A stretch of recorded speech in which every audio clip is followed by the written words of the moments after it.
Now, what are the types of risks? The risk universe is very wide, and you come across different categories.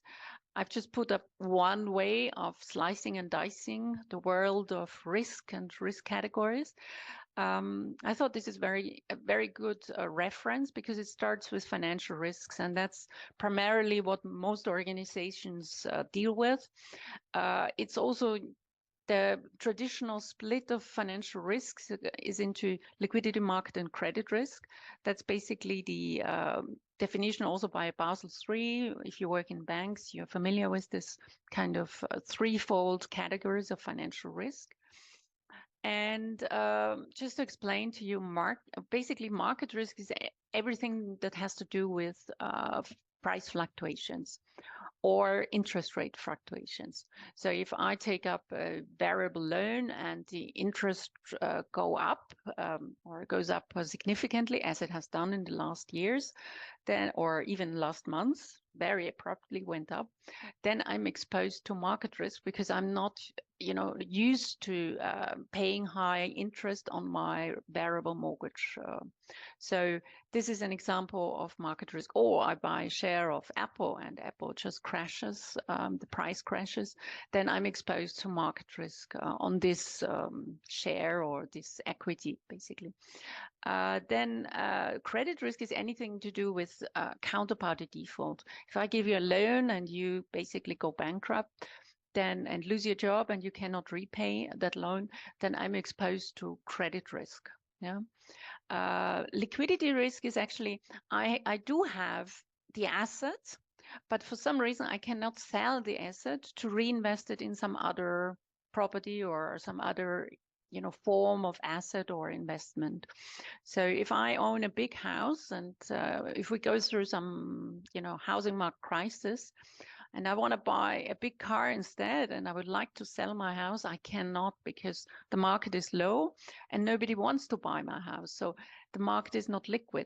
The house might be worth, some money, but right now nobody wants to buy it. So there's a liquidity crisis there. Now, let's move further on this category grid. Business is everything that has to do with the product or the service which you sell. So it has to do with the quality of your output. So if you are a producer of sports equipment, then if your sports equipment is exposed to failures and customers complain, then that has to do with your business risk. The same is true if you are in the financial services industry and you issue fees. You charge fees for your asset management services. And if there is a problem with the service you provide, then that has to do with business risk. A reputational risk is actually very often viewed as a consequence of all the other risk categories you can see there. So if I suffer a severe market loss in my books, then, and if I'm a substantial, let's say, a player in the market, a lot of negative financial news will be spread about my recent publication of financial statements, for instance. Then this has a reputational impact, and it impacts the way the organization is perceived in the market. Operational, that's I would like to take the Basel III definition of operational risk, which is very short. It's everything, and you can summarize it in a very elegant way. It's basically if something goes wrong that shouldn't go wrong, then this is, and it's internal, it has to do with your processes, with your people, with the systems you use, then this is referred to as operational risk. So if your system breaks down and your customers can no longer access your website and purchase goods online, then this is operational risk. If if a person who is supposed to check for some reason fails to check, then the transaction is not processed correctly. And therefore, this is operational risk. Or if an invoice gets paid twice, a supplier invoice gets paid twice because somebody didn't pay attention, then this is also called operational risk. Strategic risk is everything which is a bit short to long term. So, or sorry, medium to long term. So short term is everything up to 1 year, 2 years.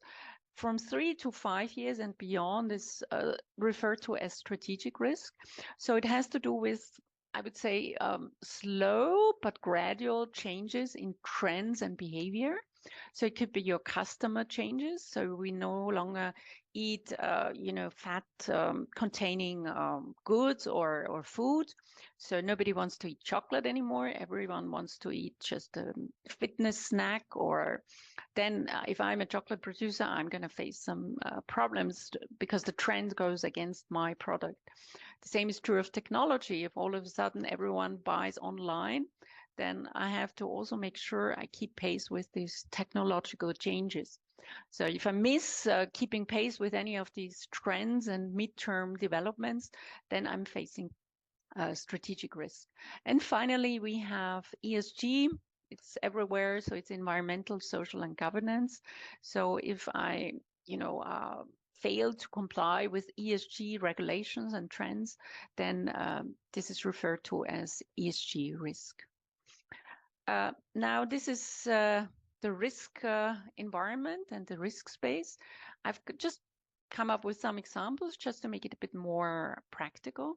So when we talk about fluctuations in stock prices, interest rates, this is market risk. When we fail to adapt to technological changes, then this is strategic risk. It's mid to long term. When we have environmental pollution and we're not keeping pace with all these regulation and compliance to new regulation, it's called ESG risk. If an IT system fails, or you're suffering cyber attack, then it's actually an internal event and it's supposed to be an operational risk. When we have negative publicity or media scrutiny, then this is reputational risk. And when we have changes in trends or consumer behavior, for instance, it's more gradual, it's more mid to long term. This is referred to as strategic risk. If we are unable to sell an asset that we actually own and make funds available for other investments, then this is actually a liquidity risk.